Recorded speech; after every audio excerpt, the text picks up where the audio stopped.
on an all-new Dr. Phil. My daughter is living with her father and his pregnant wife. His new wife I've always wanted a baby. is the same age as his daughter. You say you're not number one in his life. She is. I feel like I'm not as important. My relationship with Tara is toxic, yelling in each other's faces, beating on each other's bedroom doors. And his daughter is caught in the middle. I have nobody else. She's got no mother, she's got nobody. She has a mother sitting right next to her, Jim. She has nobody to talk to. Why don't you let Dr. Phil talk? He'll tell me when to shut up. Let's do it. Have a good show, everybody. Here we go. This is a safe place to talk about hard things. Stand by. We'll count you down. Today's going to be a changing day in your life. 5, 4. I am not giving up on you.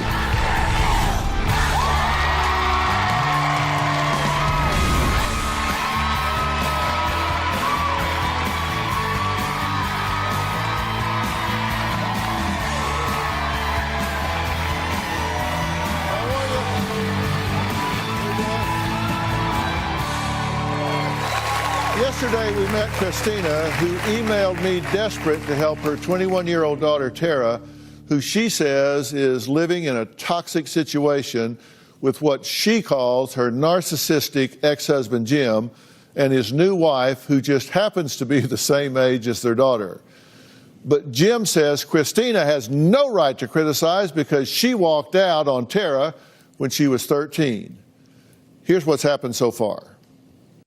My ex-husband Jim is the granddaddy of all narcissists. I left him because of the emotional neglect, sexual neglect. I do not regret leaving Jim, but I never intended to leave my daughter with him permanently. Jim says he is the only one who has ever been there for his daughter, and it is Christina who abandoned the family and just went MIA. It always seemed like she was too busy. It felt like she threw the towel in on being a mom and a wife. My ex-husband has been a horrible example for my daughter. If I'm so bad, why would you leave your child with somebody that's not a good dad? Christina's been missing in action. I have been there through the whole time. You're only there when she's in a good mood. I'm there all the time, okay? If he's so bad, what the hell are you doing leaving your daughter with him? I regret that.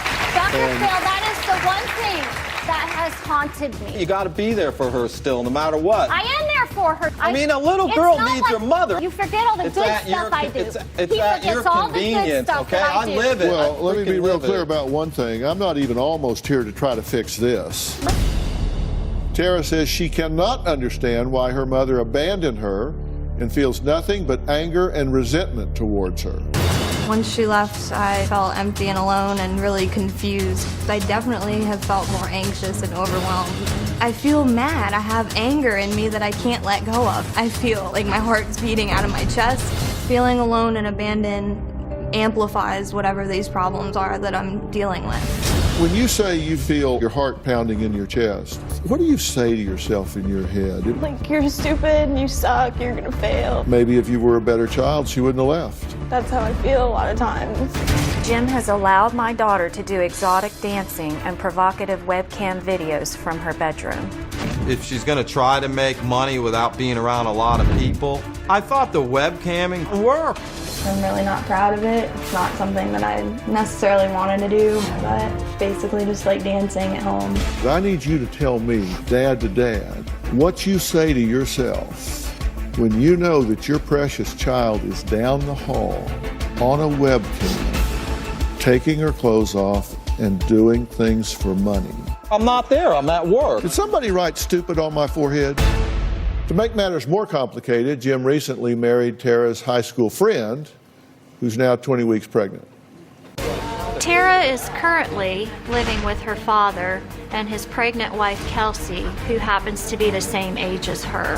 Kelsey was 19 when I started dating her. Kelsey actually pursued me. I was single and free. You know, we hung out and we're together. The age difference should be illegal. It would be the same difference as me being with a 12-year-old boy.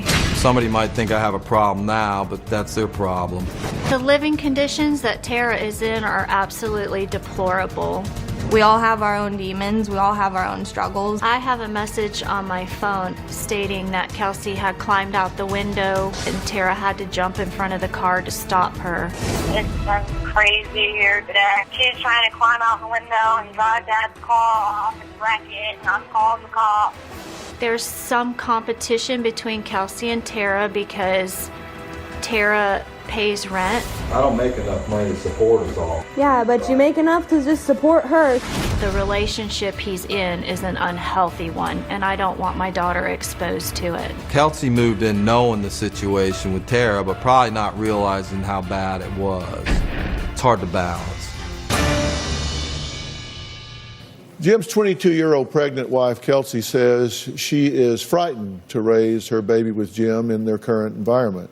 She understands that Tara might have social anxiety, but she thinks Tara's behavioral issues stem from being a spoiled only child. Take a look. I was 19, moving in with a 55-year-old, so I could see how some people would think it was weird, but I didn't really think it was that weird. When we first got married, things were great, but over the course of the relationship, there's been a lot of stress. It's mostly because of the tension that Tara creates in the household.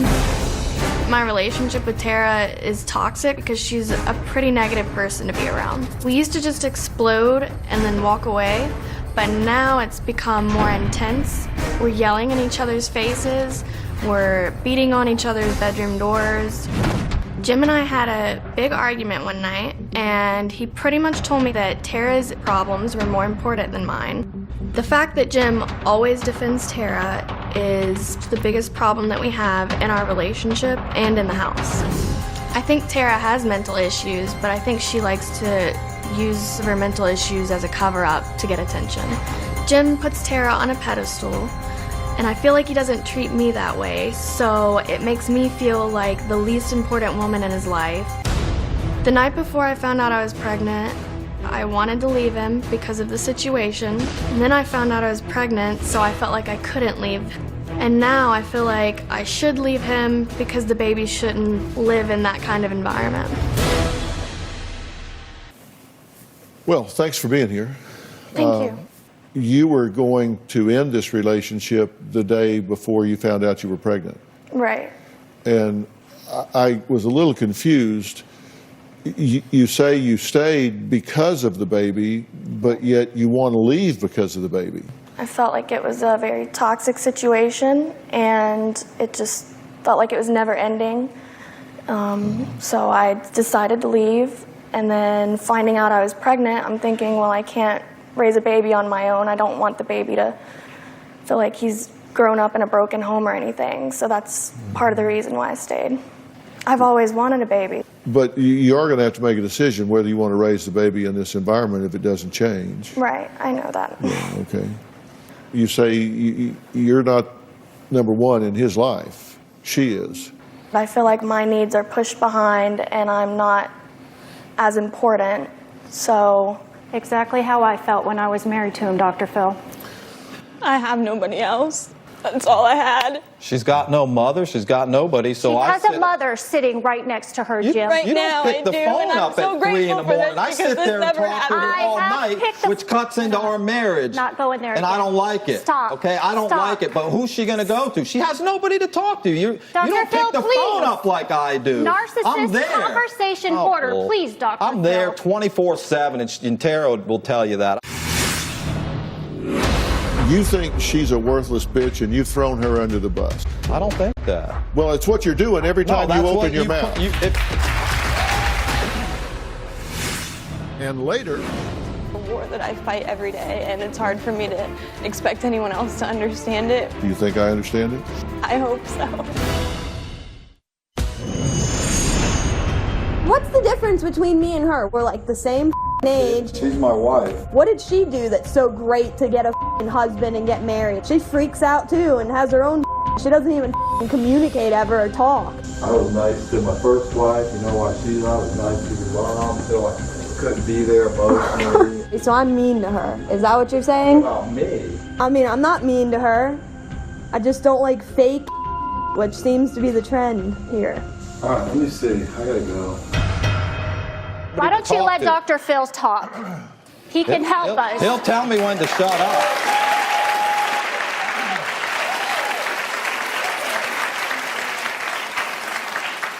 Do you feel welcome with these two?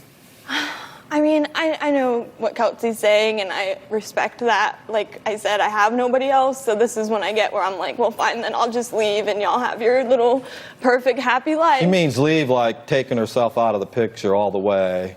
You know, I've who said wants that to before bury as their a cry kid? for I help, don't. honestly, only because I don't know what else to do. I don't know what to do, and a lot of times I just want to run away. Like, I want them to be happy. I want them to have a happy life. You know, if it means I'm not a happy person in general, so. And I want her to come stay with me if she wants, or whatever would be healthy for Tara. I'm there. If she needs a place to go, I'm there. I don't want her to feel like she has nowhere to go. Why do you think you go into these rages? I don't know how else to express it. I get like where I just can't even. I really just don't even know what else to do with myself when I get like that. It's not for attention. It's just because I don't know what else to do.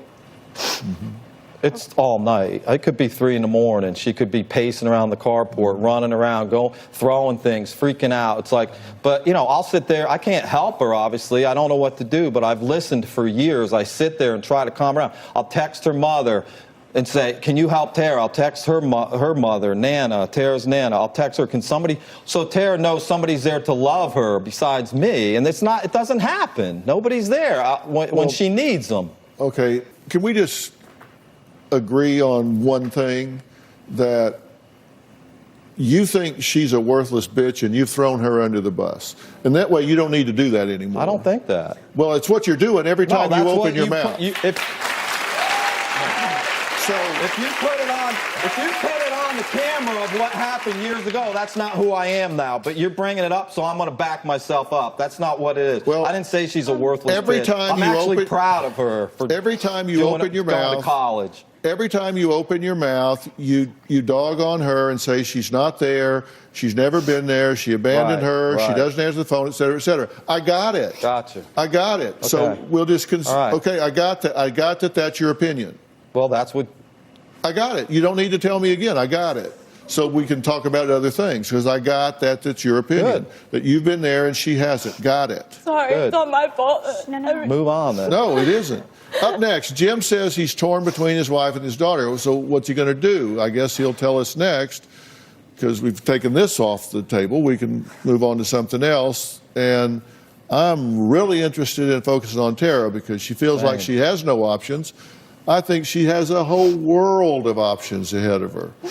And we're going to get to those. We'll be right back.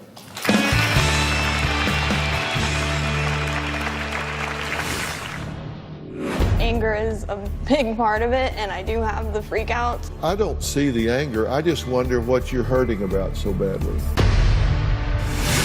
And later, a young woman's harrowing escape from an intruder. He came through the door yelling at me. He grabbed a cell phone cord, tied it around my neck. The cord broke and I ran out. Ready to love?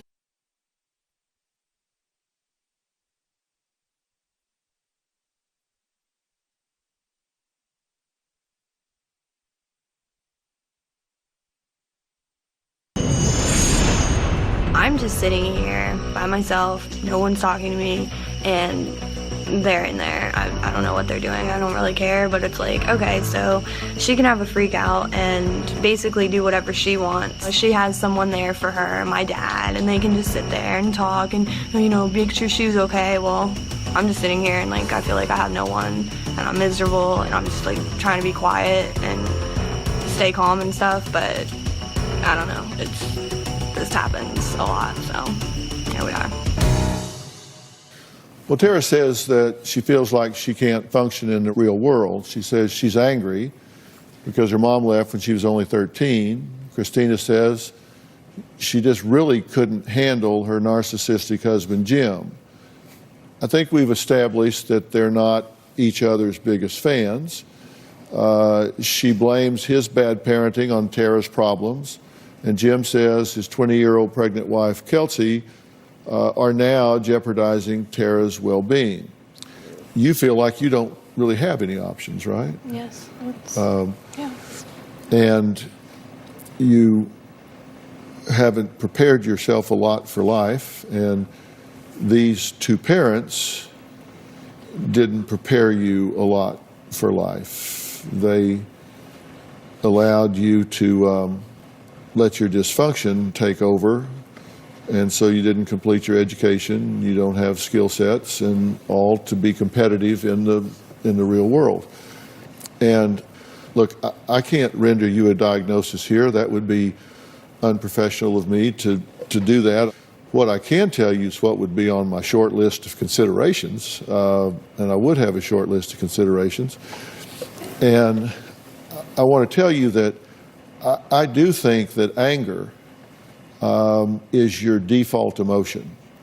It's, I agree. it's what you go to because it's the safest emotion. Because see, if you go to anger, then you're less likely to be hurt because you've already started a fight. Right.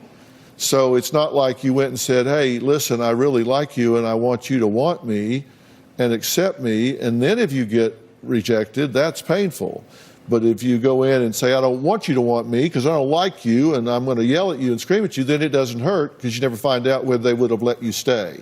Anger is a big part of it, and I do have the freakouts, and that happens a lot, like almost every day, but then I go through like a ton of different emotions throughout the day. Yeah. Sad, all kinds of different stuff happens. That's because anger is just the outward manifestation of hurt, fear, or frustration. I mean, just think about this. All of y'all think about this. Next time you're at the grocery store and you're checking out, and the clerk is being really rude and short, instead of saying, "What a jerk," just say to yourself, "Man, I wonder what she's hurting about, or frustrated about, or afraid of." Yeah. If you see that, if you look past the anger and see what's behind it, you'll have a very different interaction. If you just say that about him or her that's checking you out, you'll have a very different. And so when you have all of these outbursts, I don't see the anger. I just wonder what you're hurting about so badly. Me too. I tried to do that, and that was yet another place where I couldn't handle it. It isn't that you couldn't handle it, you didn't handle it. This is what happens all the time, no matter what the situation is.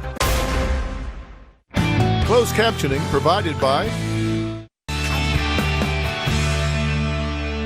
When I hear you saying that you're such a bad person and talking so negatively to yourself, I just wonder what you're so afraid of. Everything. Life in general. You're afraid of failing, so you quit before you start. Yeah. You just decide, I'm a failure, so why try? Right. Why try? I don't want to face failure, so I'll just decide I'm a failure before I start. And it proves itself again and again, because even if I've tried a job recently, just a little nursery in town, and I tried doing that, and it wasn't like, I'm going to fail, I'm not going to do this. I tried to do that, and that was yet another place where I couldn't handle it. So it happens no matter what I do, no matter where I go. It isn't that you couldn't handle it, you didn't handle it. Because you don't have coping skills right now for some of the things you're experiencing. You do have some social anxiety. Yeah, really bad. And when anxiety starts, what's the first cue for you? How do you know it's coming?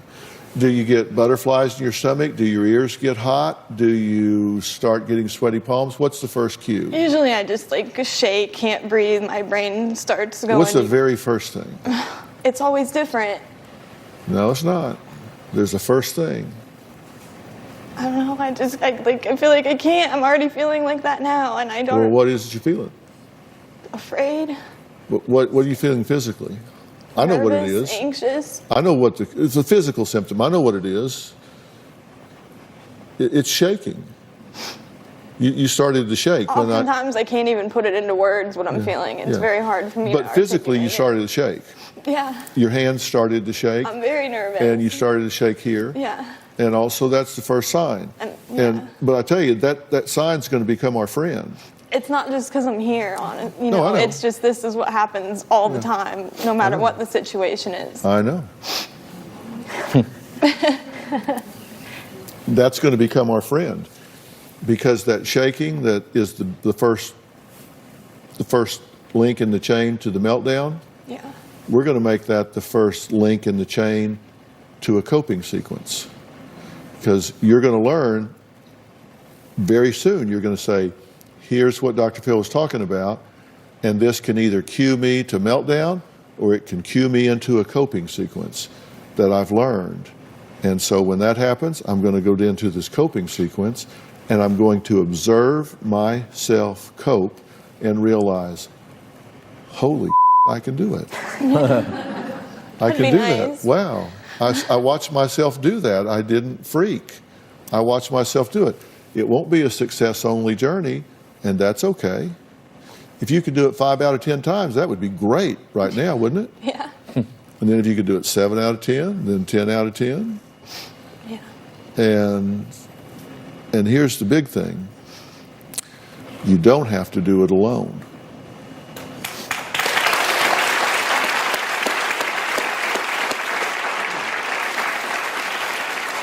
See, there's two things about coming here. You said it's hard to get on. That's true. But there's two things about coming here. Is when you come here, this experience is not the end of our relationship. It's the beginning. That's And part awesome. two is, I know a lot of really good people with really good resources, and you're about to meet one of them. Coming up, Tara says she wants to be normal and have a life that she's proud of. We're going to take the first step down that trail when we come back.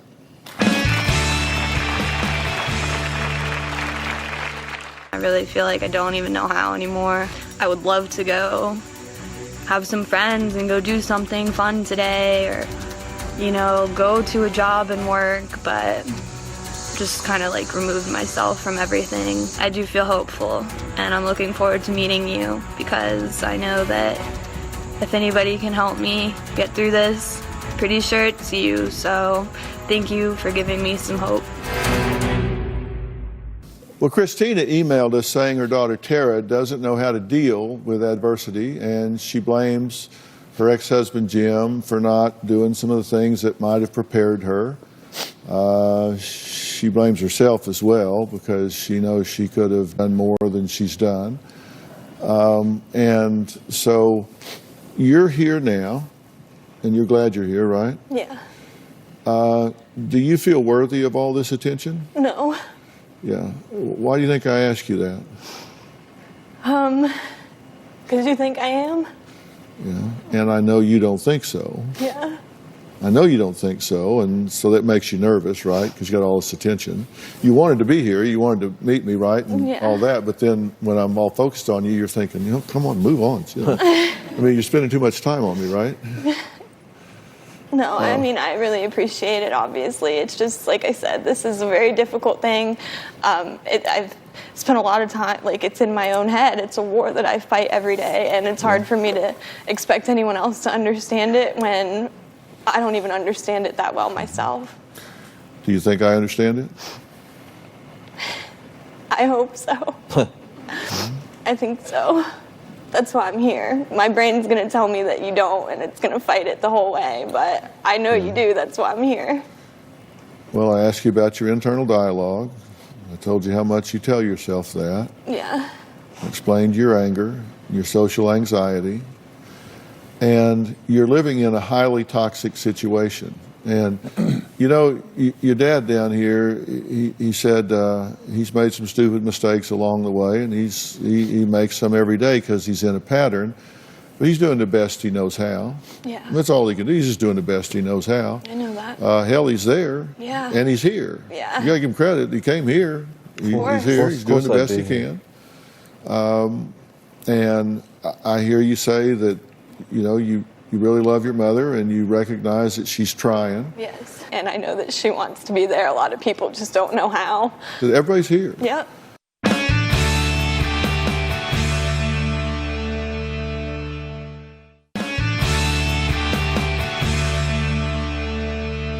and there's somebody else I've added here. This is Miles Adcox. Hi. Okay? He's the owner and the CEO of Onsite. Onsite is the worldwide leader in intensive workshops. And by that, I mean they deal in a very customized way with putting together intensive treatment for people that have been through trauma, people that have lived with trauma, and they specialize in them. And I always like to describe what you guys do so well is hit the reset button.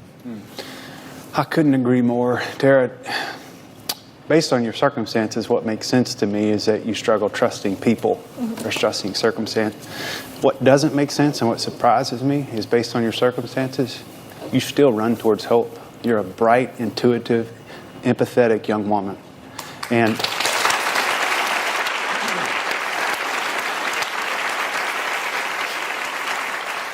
here's the thing we get to do today is you've been running towards hope and you've been hitting an obstacle. You've been running towards hope and you've been hitting an obstacle. Today, just for a moment, we're taking that obstacle down. Because today, somebody you can trust is Dr. Phil and me and my team, and we're going to take good care of you. Thank you. They're going to focus on you and get you to the point that you can look in the mirror and like who you see. Nice. And then we're going to start making a transition program to get you into a position in life where you can stand on your own 2 feet, be self-sustaining, and be proud of who you are and what you do. And that's my commitment to you. That's Miles and his team's commitment to you. You deserve it. Yeah. It's your time. It's your turn. It's no accident that you're here today. I really appreciate that. I mean, I'm really scared. That was one of my fears of coming here, because as much as I'm scared of things staying the same, I'm afraid of change too, but that's why I'm here, because I'm hopeful and I do trust you, and I know you've helped a lot of people, so I'm very thankful for this opportunity. Well, tell me that you're going to run towards this and you're going to do it. Yes, I will. Okay. Next, she survived a terrifying experience at the hands of an ex-boyfriend. We'll meet her next.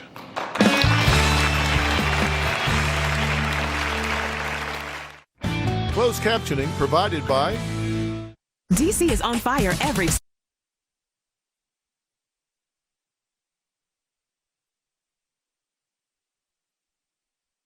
You know, sadly, 1 in 3 women have been victims of some form of physical violence by an intimate partner. Now, that staggering statistic comes from the National Coalition Against Domestic Violence. My next guest, Nikki, was one of those women. When she tried to end a relationship with a boyfriend, Nikki says he violently attacked her and said she felt as if she could die. Here's Nikki's story. I was in a relationship for about 2.5 years. I often feared for my life. In the beginning of our relationship, my ex-boyfriend was very sweet, and he became very possessive. March of 2017, my ex came in the house. And he came through the door yelling at me. I followed him into my room. He stood here at the dresser, and he grabbed a cell phone cord, threw me down here on the ground, and he tied it around my neck. The cord broke, and I ran out through the front door to the neighbor's house across the street. I was in shock. I got a restraining order against my ex-boyfriend.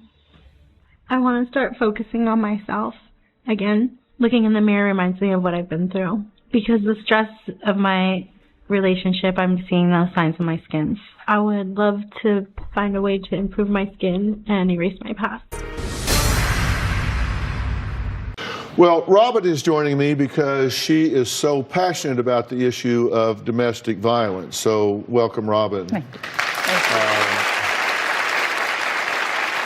Now, before we meet Nikki, Robin, you started a nonprofit foundation with the sole purpose of helping victims of domestic violence. Tell us about it. 4 years ago, I launched When Georgia Smiled. We create educational programs that are being used in schools across the country.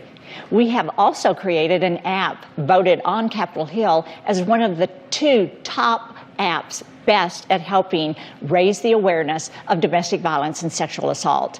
Our goal at When Georgia Smiled is to do what we can to help all women, children, and men who are suffering from domestic violence and sexual assault to live happy and joy-filled lives free of abuse.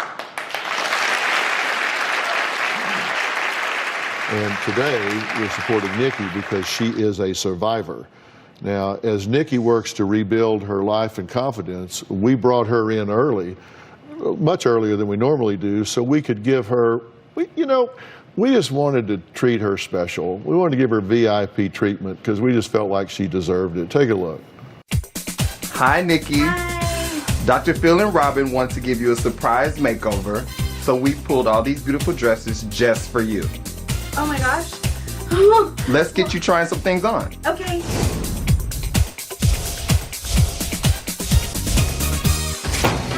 Hi, Marino, nice to meet you. So I was thinking we would give you a little bit of more brown, a little bit of highlights around the front. How does that sound? Sounds really good. Okay, let's get started. So come on out, Nikki.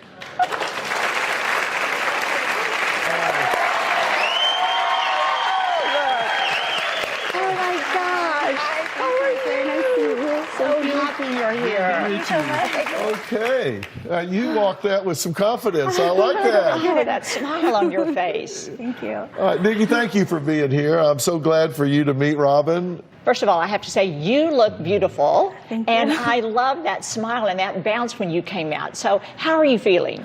I feel amazing. I haven't felt this beautiful in a really long time. Nikki, you say you were attacked by an ex-boyfriend about a year ago, and before that day, did you see signs of violence in him, or just come out of the blue? No, there were definite signs of violence prior to that incident.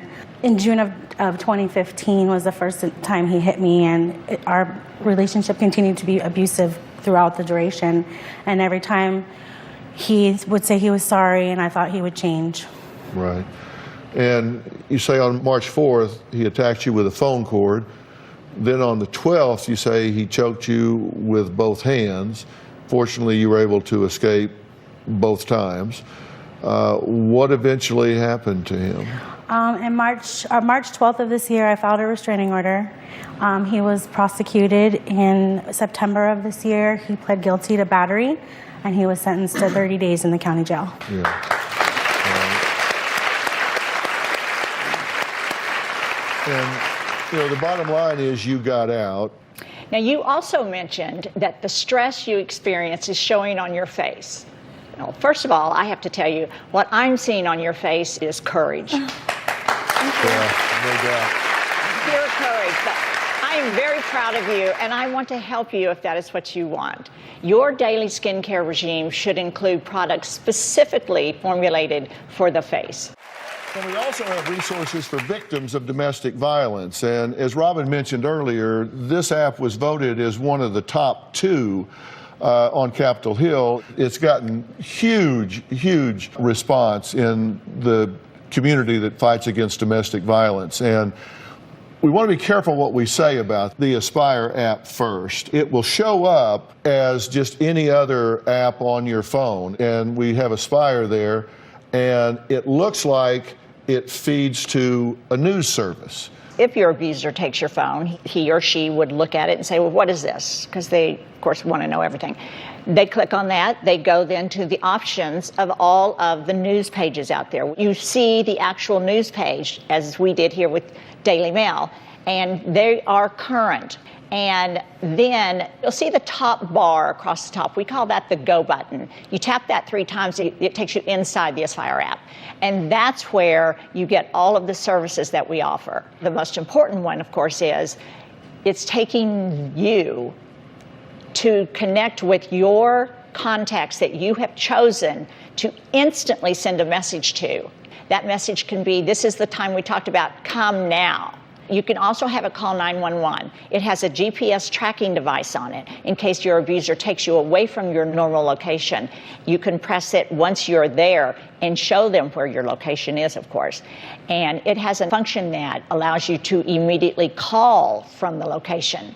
It doesn't make a noise to alert your abuser as to what is happening. Yeah. And it has different features and tells you in your area where there's a shelter, all the helplines, and it's very, very extensive.